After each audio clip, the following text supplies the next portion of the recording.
말풍선 속에 그대 이름을 적었어요. 송현숙. 다 타지 않은 말 하나 불씨처럼 쥐고 서 있습니다. 바닥에 엎질러진 말들 사이로 흘러내린 커피의 체온이 식고 있어요. 나는 건조대에 널린 하루를 털어말리고 바다가 보이는 버스 정류장에 앉아 다 읽지 못한 메시지를 열어봅니다. 비워놓은 말풍선처럼 견디는 자의 하루에는 박수가 없습니다. 버스창에 비친 내 얼굴을 수평선이 자르며 지나갑니다. 유리컵에 남은 마지막 물기처럼 나는 흐리고 작아지다 사라집니다.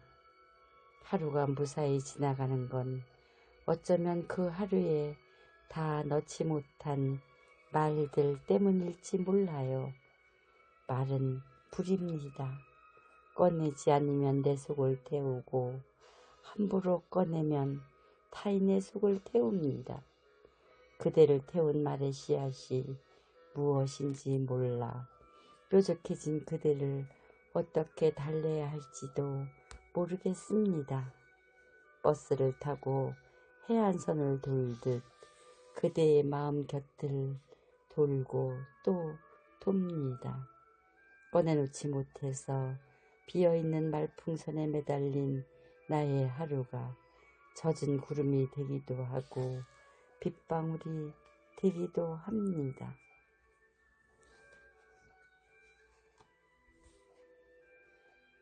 나비 포옹법. 송현숙. 운동회 때 100m 달리기 그 출발점이 생각난다. 한 발을 조심스레 내밀고 두 손을 꼭 쥔 채 앞을 바라보며 총소리 기다릴 때의 그 팽팽한 공기, 설렘과 긴장, 두려움이 뒤섞인 그 정적의 순간, 지금 너희들도 그런 마음이겠지. 마음은 저만치 앞서 달려가는데 발이 미쳐 따라가지 못할 때가 있지. 숨이 차고 기대만큼 되지 않아 속상할 때도 있을 거야. 때로는 넘어질지도 몰라. 하지만 괜찮아. 그럴 때 우리는 나비가 되었으면 해. 두 팔을 X자로 포개어 나비가 날갯짓 하듯 어깨를 다독이며 스스로를 안아주는 거야. 인생은 100m 달기가 아니라 너의 속도에 맞춰 뛰어가는 마라톤이란다. 그러니 조금 늦어도 괜찮아. 길 위에서 내가 보고 느끼고 배운 모든 것이 너를 더 단단하게 만들어 줄 거야. 중요한 건 속도가 아니라 방향이란다. 이제 출발점에선 우리가 해야 할 일은 내가 좋아하는 것, 나를 기쁘게 하는 것들을 찾아 목표로 삼는 일이야. 비바람이 불어 날개가 젖거나 상해도 그 꿈이 너를 다시 날게 할 거야. 나는 너희들이 끝까지 날아가길 바란다. 포기하지 않기를, 너의 길을 스스로 개척하기를, 그리고 무엇보다 스스로를 따뜻하게 안아줄 줄 아는 사람이 되기를. 항상 너의 꿈을 응원하고 도와줄게. 언제나 일어서는 용기를 가지길 기도할게. 꽃피는 너의 정원에 도달할 때까지. 번호들이 문을 잠그다. 송현숙. 입을 꽉 담은 비밀의 턱뼈는 좀처럼 열리지 않았다. 이리저리 흔들어 보고 앞뒤를 살펴도 힌트는 없었다. 비밀이 있다는 건 다가올 배반이 있다는 것. 내가 손가락 걸어 놓았던 비밀번호가 나를 배반했다. 서울행 ITX를 예매하고 시간을 다시 바꾸려는데 1분 전 사용한 비번이 생각나지 않는다. 턱을 대고 손가락 사이로 볼펜을 돌리며 길 잃은 숫자들을 이리저리 호명해 보지만 5번 중 4번의 기회가 사라졌다. 낯선 거리에서 더 낯선 나를 들여다보는 것 같다. 내가 누구인지, 왜 여기 서 있는지 알 수 없을 때, 나를 잊고 나를 잃어버린 그날이 왔을 때, 그때의 나를 나라고 할 수 있을까? 비밀의 문으로 들어간 번호들이 문을 잠갔다. 문 안에는 어떤 세상이 있길래 이렇게 모든 것을 하얗게 지워버리는 걸까? 눈로가 발자국 사라지듯 문 잡을 수 없는 문고리. 입과 귀 사이에 두 손을 대고 귀 속으로 비밀을 몰아 넣는다.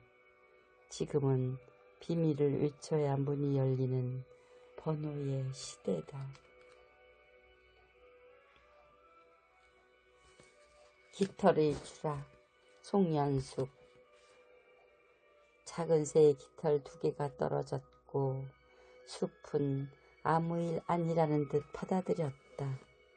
새벽 3시 잠에서 깨어났다. 젖은 꿈을 닦아낼 수 없어서 하루가 푸석거렸다. 열어놓은 창으로 들어온 바람이 냉증의 발목을 만져보고 간다. 나는 지금 산의 몇 부 능선을 오르고 있는 걸까? 정상이 멀지 않았다는 생각이다. 내려가는 일은 올라가는 일보다 쉽고 빠르다. 내려가는 발걸음은 올라가는 발걸음보다 가볍다. 아니, 가벼워야 한다. 정상에 올려놓은 돌덩이가 굴러 떨어지듯, 깃털이 바람에 춤추며 떨어지듯 가속도가 붙을 것이다. 수면제를 먹고 두 눈 감은 어린 새의 호흡에 대해, 날개를 접고 떨어지는 이유에 대해 아무도 말하지 않았다. 바람이 엿보고 대책 회의를 열었을 뿐 낙엽에 묻혀 조용히 잊히길 원했다. 새벽 3시의 핸드폰 불빛은 별빛과 닮았다. 어린 새의 깃털과 내려가는 발걸음을 생각하다 마음 모서리가 깨졌고 돌아 누울 때마다 불빛이 슬픔처럼 새어 나왔다. 달의 이력, 송연숙. 저 달의 벌판에는 여러 개의 시계를 끌며 앞으로 나가는 사내가 살고 있다. 시간의 포승집에 묶여 몸은 늘 시간보다 앞서 기울어 있고 뒷발에 힘을 주며 버티는 사내의 허리는 휘어져 있었다. 피 흘리고 있었다.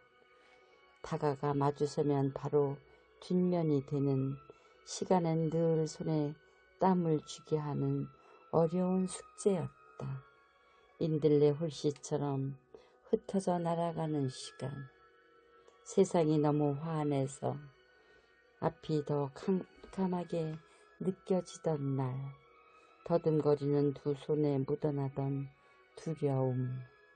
폐기된 날짜들은 달의 이면에서 비끈 그으며 쌓여가는 먼지가 된다.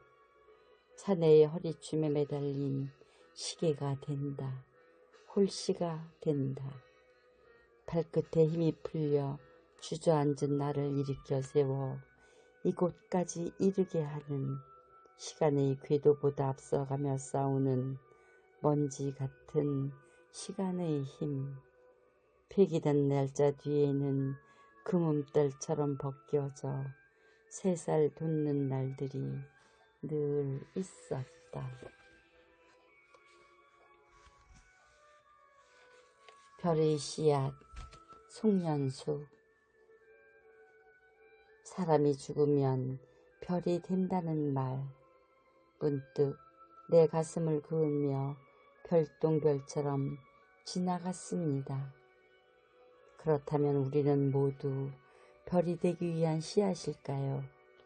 밤하늘은 한 사람의 일생을 심은 텃밭, 심장이 타서 까맣게 익은 전생의 씨앗들이 별빛으로 발하는 곳이지요.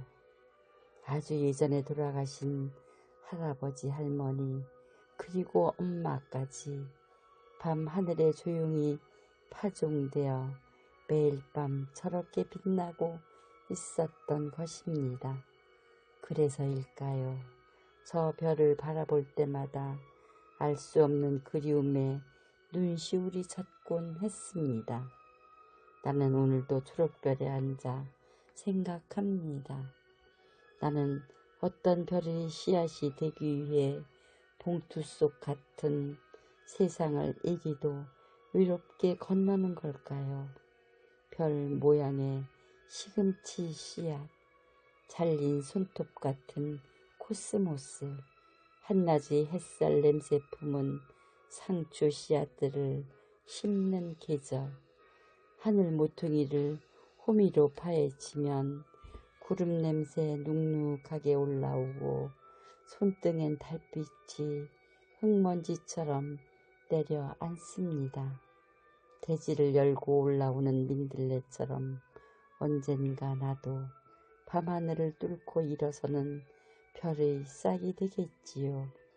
어느 날 유난히 반짝이는 별 하나 새벽바람에 떨고 있거든. 그게 나라고 생각해주면 좋겠습니다. 송연숙 시집 말풍선 속에 그대 이름을 적었어요. 중에서